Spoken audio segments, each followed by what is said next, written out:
Hide and seek, horror story. There's something about old games that carries a sense of innocence, a sweetness that feels untouchable. Hide and seek was one of them.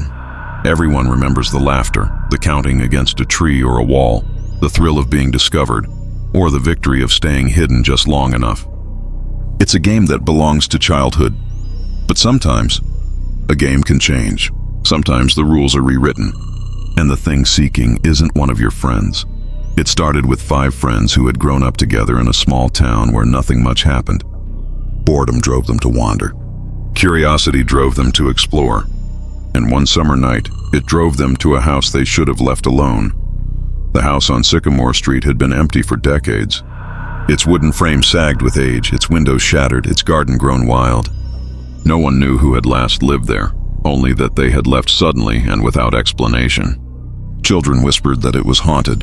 Adults dismissed it as dangerous, but 5 teenagers, Jason, Mia, Luke, Sarah, and Daniel, wanted more than whispered stories. They wanted proof. It was Mia's idea. She had always been the daring one, the one who suggested seances in graveyards, sneaking into the school at night, or walking alone down the railroad tracks after dark.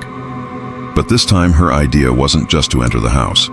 "We should play hide and seek," she said, her eyes gleaming in the dim light of the street lamp. Jason frowned. "In there? Are you insane?" "Think about it," Mia pressed, smiling. "It's perfect. Creepy, huge, full of hiding spots. What better place to play? Unless you're scared." Jason rolled his eyes. He was always pretending bravery in front of Mia. "Fine, but if we find rats, I'm blaming you." Sarah shivered. "What if it's not just rats?" But she followed anyway. They all did. Because in that moment, peer pressure was stronger than fear. The air inside was heavy and stale. Dust hung like fog in the beam of Daniel's flashlight.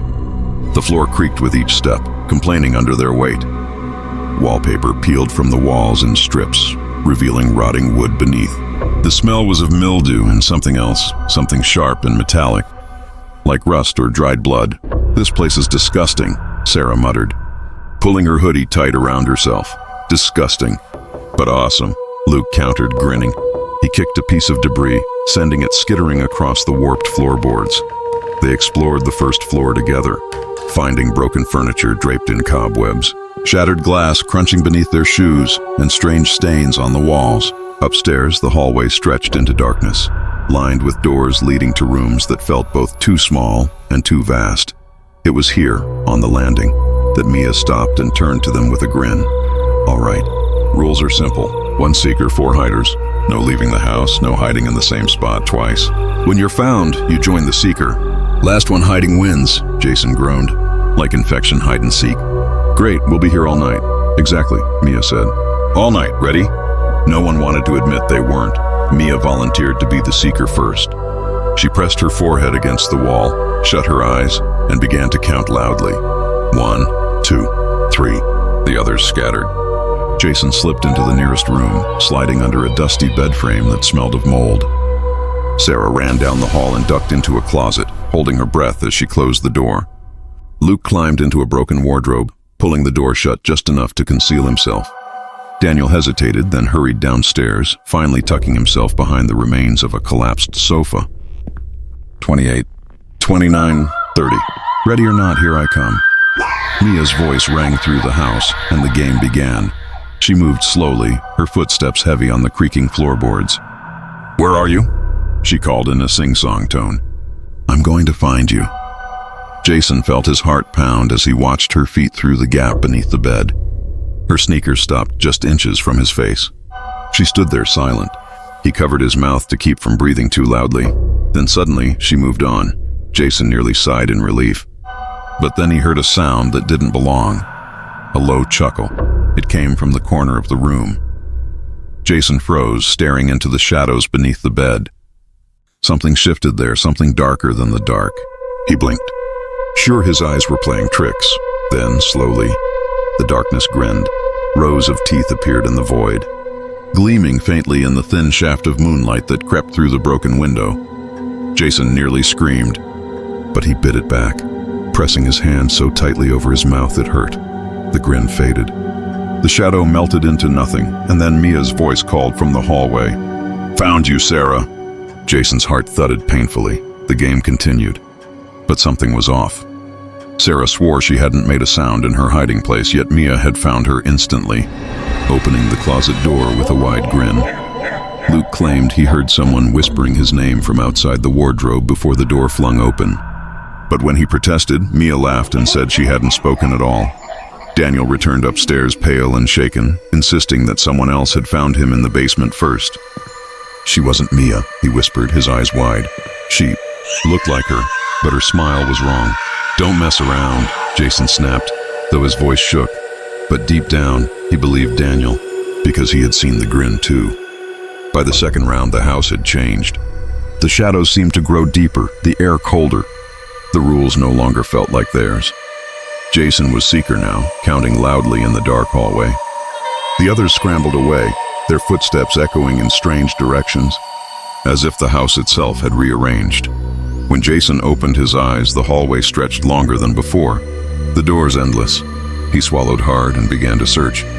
Mia? He called, no answer, only a whisper behind him. Jason spun, but the hallway was empty. He pressed on, opening one door after another. Each revealed rooms that seemed to shift, one filled with mirrors reflecting grinning faces, another with furniture piled in impossible towers, another entirely empty except for the sound of breathing. And then, at the end of the hall, he saw her, Mia, standing still, her back to him. Relieved, Jason stepped closer. Got you, he whispered. She turned. Her eyes were gone, her mouth stretched from ear to ear, teeth jagged and endless. Jason stumbled back, choking on terror. The figure laughed, a sound that cracked the air like breaking bones.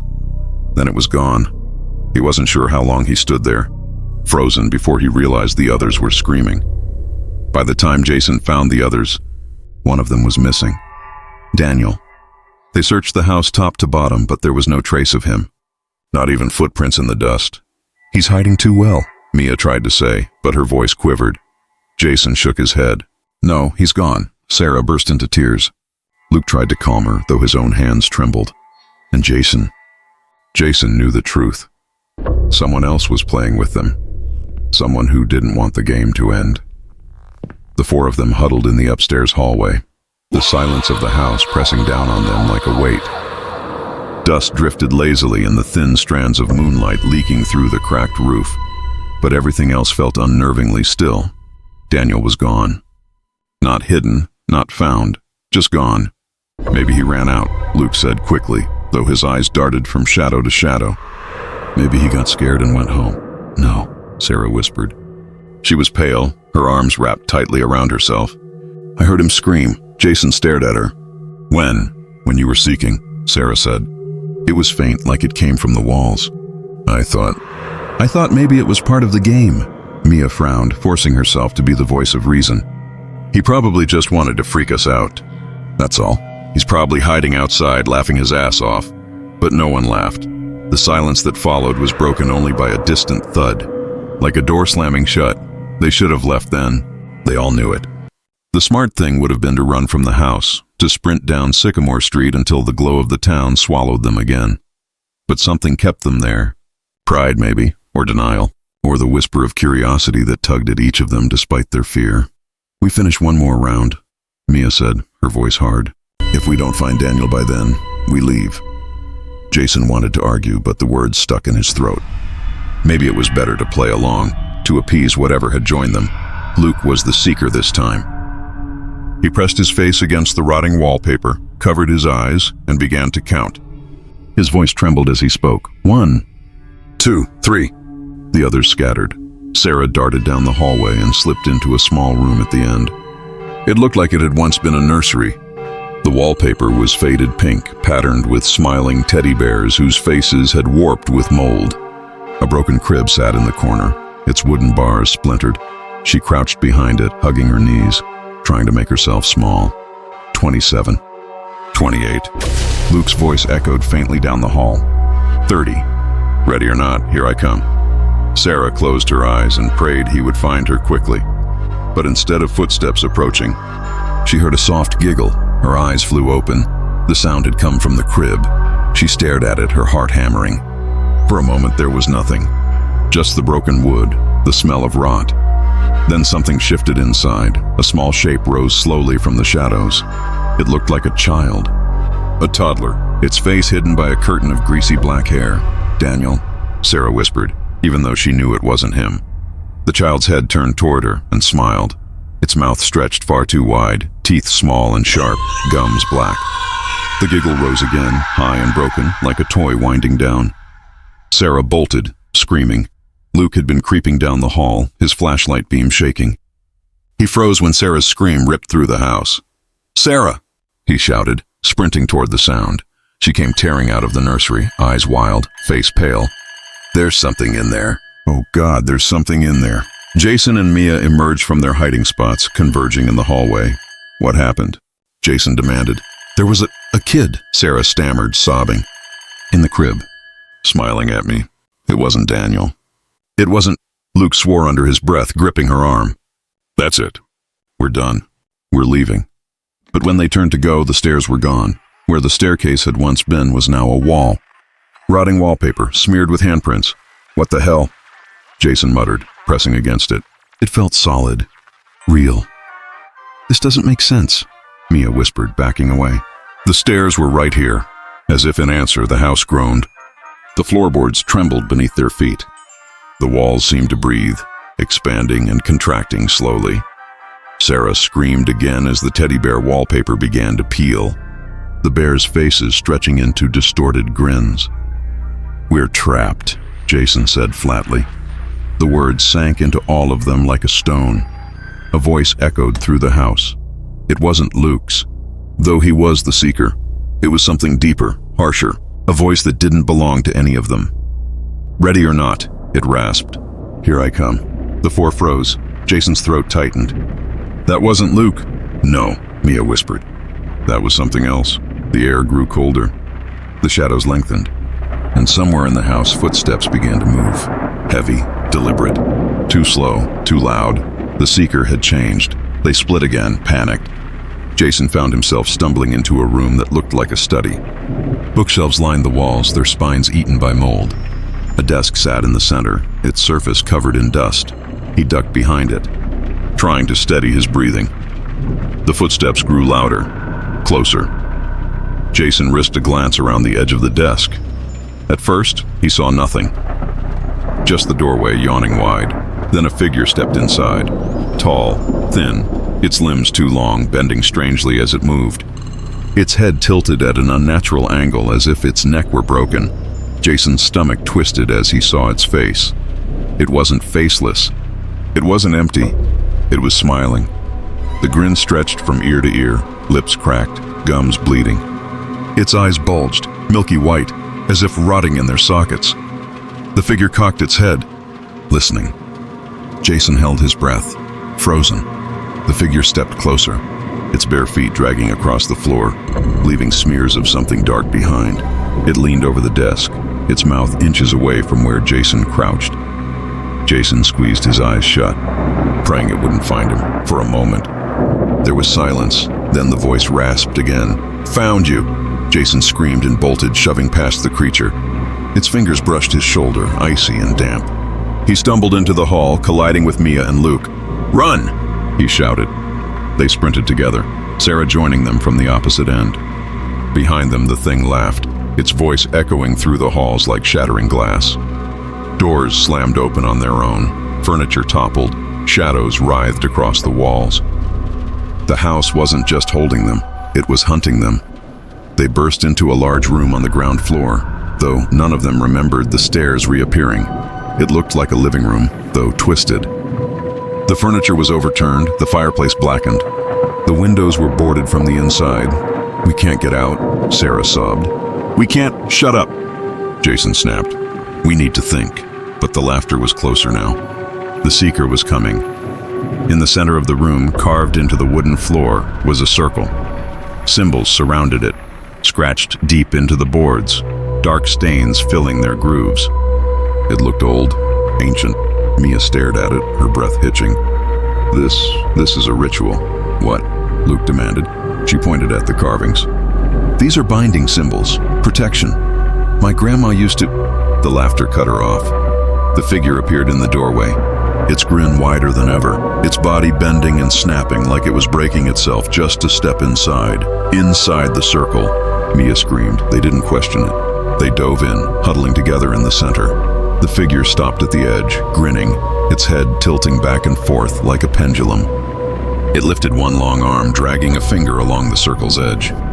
The symbols hissed where it touched, smoking faintly. It couldn't cross, for now.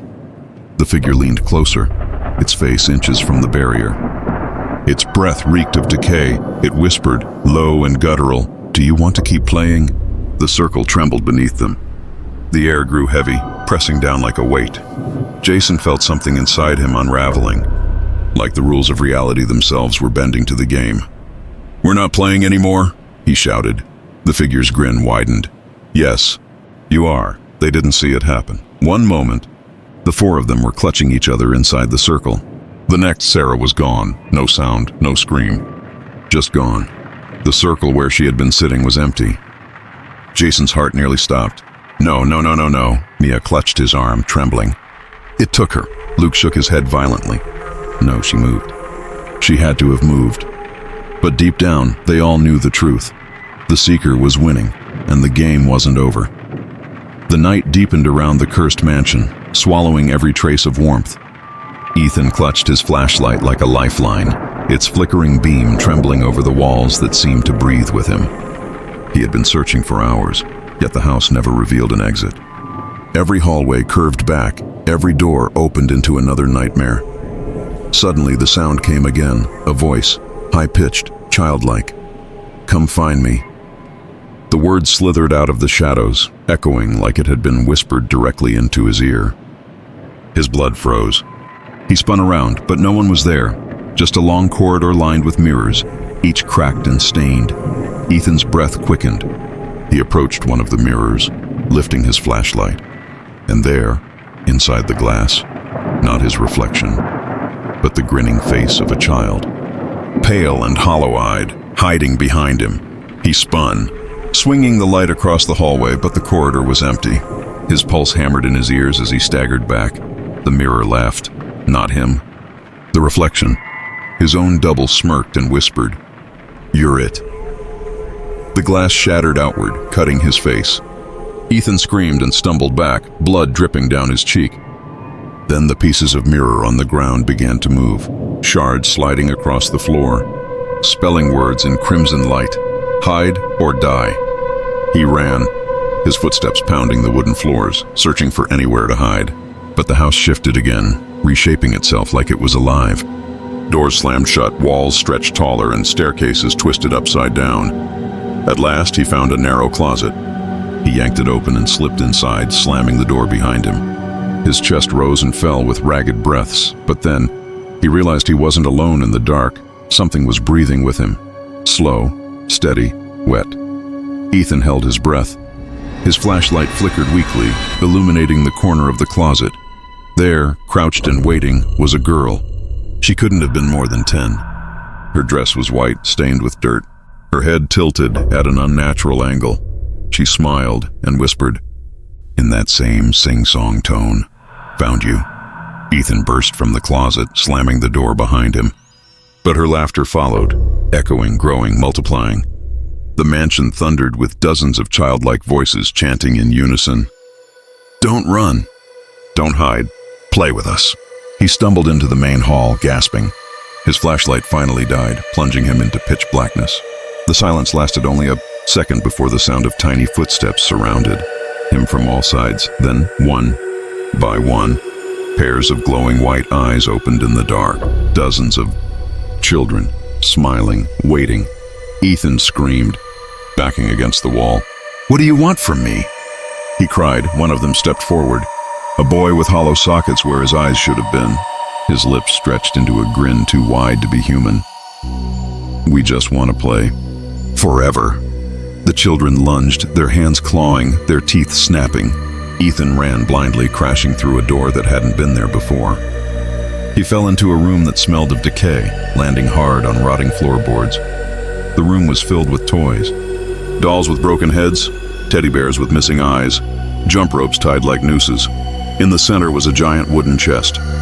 Its lid creaked open slowly, as if inviting him inside. Ethan knew it was insane, but it was the only place to hide.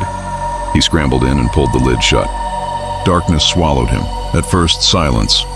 Then, the sound of footsteps. Dozens of them circling the chest, tiny fingernails scratching against the wood. The children giggling outside. Ready or not? Here we come. Suddenly, the chest began to shake violently. The children were trying to open it. Their whispers seeped through the cracks, hissing and laughing. Ethan clamped his hands over his ears, tears streaming down his face. The lid creaked open, on its own. Ethan screamed as countless pale hands reached in, dragging him down into the chest. But the chest didn't hold toys anymore. It was bottomless, an endless black pit swallowing him whole. He fell for what felt like hours. His body twisted in the void, his screams echoing. Then he slammed onto solid ground. He groaned, lifting his head. He wasn't in the house anymore. He was in a forest, a moonless night sky above. Fog curling between the trees, Ethan stood shakily, clutching his bleeding face, but the voices were still here, whispering between the branches. Giggles carried on the wind, and then he saw them, the children. Dozens of them standing in the fog, their faces pale and grinning. One stepped forward, the girl from the closet. Her head still crooked, her smile wider than ever. She whispered, "Game over." The children charged. Ethan screamed one last time as the forest erupted in their laughter. And then, silence. The fog cleared. The forest empty, but deep in the mist, if you listened closely, you could still hear the children's chant. Ready or not? Here we come. The mansion remains empty. The doors unlocked, waiting for the next soul who dares to play the game of hide and seek.